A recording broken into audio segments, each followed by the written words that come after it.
la rivière enchantée. Marvin et sa petite sœur Andrea étaient inséparables.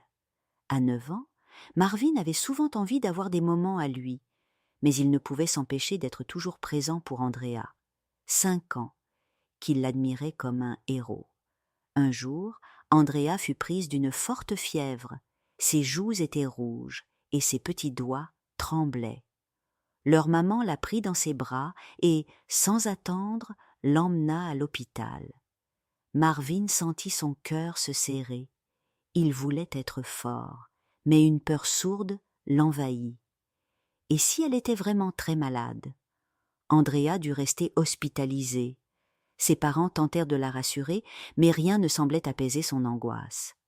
Marvin, voyant sa sœur si inquiète, décida de prendre les choses en main. Il remplit un sac avec ses doudous préférés, son coussin en forme de nuage et une couverture toute douce pour qu'elle se sente comme à la maison. Il arriva à l'hôpital et installa tout autour d'elle. Regarde, ainsi, c'est un vrai palais de princesse. Andrea esquissa un petit sourire fatigué.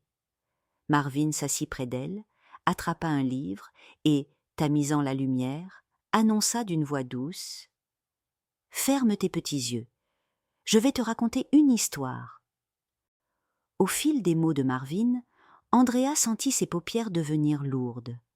Sa respiration se calma, et elle sombra dans un rêve merveilleux. Elle se retrouva vêtue d'une robe dorée scintillante, debout sur les rives d'une rivière étincelante. L'eau était d'un bleu profond, constellée de lumières brillantes, comme si le ciel nocturne s'était répandu dedans. Des poissons aux couleurs de l'arc-en-ciel sautaient joyeusement, laissant des traînées lumineuses derrière eux. Les roseaux fredonnaient une mélodie douce, et le vent chuchotait des secrets magiques. Une silhouette apparut devant elle. Un chevalier en armure étincelante, monté sur une licorne à la crinière d'argent. Son visage était caché par un casque, mais Andrea sentait une douce chaleur émaner de lui. Princesse Andrea, la rivière enchantée est en danger. Un sortilège l'a enfermée dans une bulle de silence, et si elle cesse de chanter, toute la magie du royaume disparaîtra. Seule une âme pure et courageuse peut la libérer. Andrea sentit un frisson d'excitation. Elle savait ce qu'elle devait faire. « Comment puis-je aider ?» demanda-t-elle le regard déterminé. Le chevalier lui tendit une petite clé en or. Au fond de la rivière se trouve une coquille de nacre dorée. C'est là que la musique a été enfermée. Tu devras plonger et la libérer. Mais fais attention, car le gardien du silence veille. Andrea prit une grande inspiration et entra doucement dans l'eau. Au contact de sa peau, la rivière devint tiède et bienveillante, comme une caresse. Elle plongea et découvrit un monde sous-marin féerique. Des coraux phosphorescents illuminaient les profondeurs. Des poissons aux ailes translucides volaient autour d'elle, et des étoiles de mer brillaient comme des joyaux. Au loin, elle aperçut la coquille de nacre dorée. Elle était posée sur un piédestal de cristal, scellé par des algues argentées.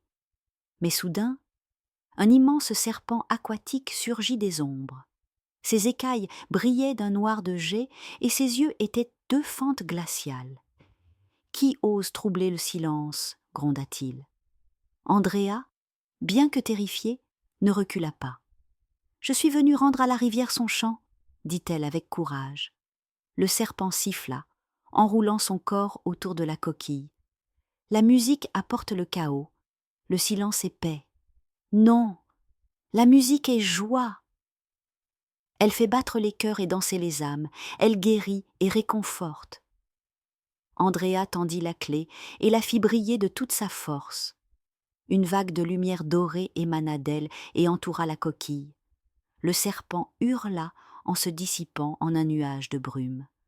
Andrea ouvrit la coquille, et aussitôt une mélodie cristalline remplit l'eau. La rivière vibra, les poissons dansèrent, et le royaume retrouva sa magie.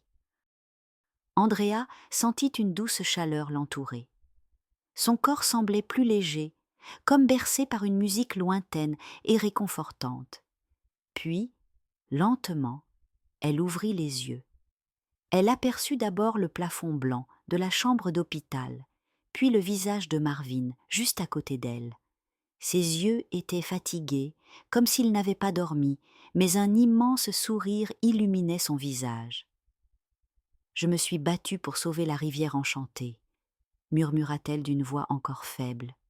Marvin hocha la tête et serra sa main dans la sienne. « Et tu l'as fait, petite princesse ?» À cet instant, Andrea comprit que ce rêve n'était pas qu'une simple aventure.